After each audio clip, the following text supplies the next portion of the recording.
several major ice core surveys, every one of them shows the same thing. The temperature rises or falls, and then, after a few hundred years, carbon dioxide follows.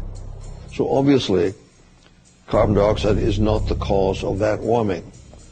In fact, we can say that the warming produced the increase in carbon dioxide. CO2 clearly cannot be causing temperature changes.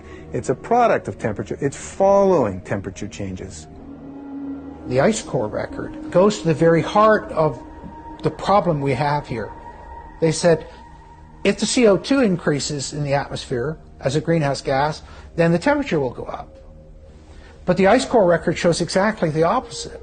So the fundamental assumption, the most fundamental assumption of the whole theory of climate change due to humans is shown to be wrong.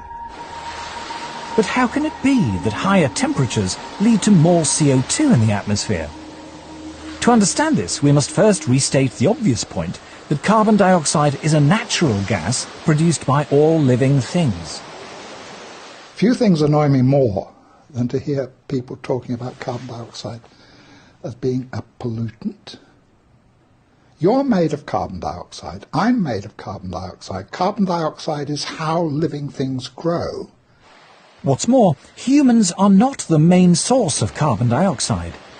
Humans produce a small fraction in the single digits percentage-wise of the CO2 that is produced in the atmosphere. Volcanoes produce more CO2 each year than all the factories and cars and planes and other sources of man-made carbon dioxide put together. More still comes from animals and bacteria, which produce about 150 gigatons of CO2 each year, compared to a mere 6.5 gigatons from humans.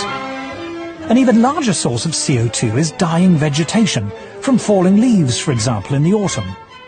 But the biggest source of CO2 by far is the oceans.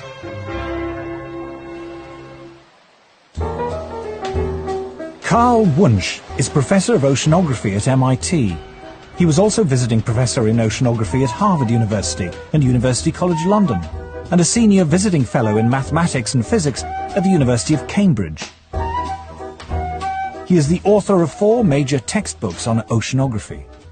The ocean is the major reservoir into which carbon dioxide goes when it comes out of the atmosphere, or from which it is re-emitted to the atmosphere.